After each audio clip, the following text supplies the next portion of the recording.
कि हुकूमत ने तालिबान की गुजारिश पर भारत की सरजमीन पर बातचीत की। उन्होंने मरकजी हुकूमत से मांग की कि वो तालिबान पर अपना मौक़िफ़ वाज़े करे कि तालिबान दहशतगर्द है या फिर नहीं।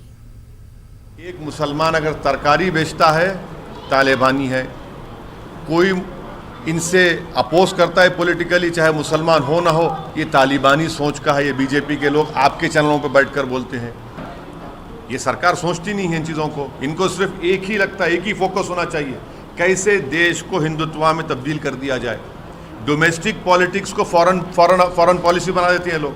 यही इनकी सबसे बड़ी कमजोरी और नाकामी रही है। अरे भाई, हम तो सवाल कर रहे हैं कि आपने भारत की टेरिटरी पर तालिबान के आदमी को बुलाया उनके रिक्वेस्ट पर, तो क्या आपने उनको चाय पिलाया, दूध की चाय या बगैर दूध की, कौन सी, और क्या कबाब खिलाया आपने उसमें? और हाजीघाट में जो हमारा माइनिंग राइट्स के बारे में क्या बोला आपने? क्या आपने उनसे कहा कि हेलमंड में जैश ए मोहम्मद जो पार्लियामेंट पर हमला किया, एयरक्राफ्ट हमारा हाईजैक किए, लश्कर ए तैयबा जो मुंबई की सरजमीन पर मासूम लोगों को मारे, उनका कैंप खोस में चल रहा है, आपकी क्या पॉलिसी है?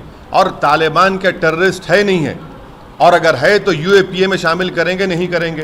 भारत यूएन सैंक्शन कमेटी का चेयरमैन है। तालिबान के 100 लीडर, हक्कानी नेटवर्क के कई लीडर्स, वो हक्कानी नेटवर्क जो हमारे एम्बेसी पर हमला किया और हमारा डिप्लोमेट मारा गया। क्या पॉलिसी है मोदी सरकार की, बताइए? गवर्नमेंट क्यों शर्मा रही है? क्यों शर्मा रही है? हैं? पास आते भी नहीं, चिलमन से हटते भी नहीं, ये पर्दे से झांक झांक कर क्यों मोहब्बत कर रहे हैं? खुल के बोलिए। अरे खुल के बोलिए ना।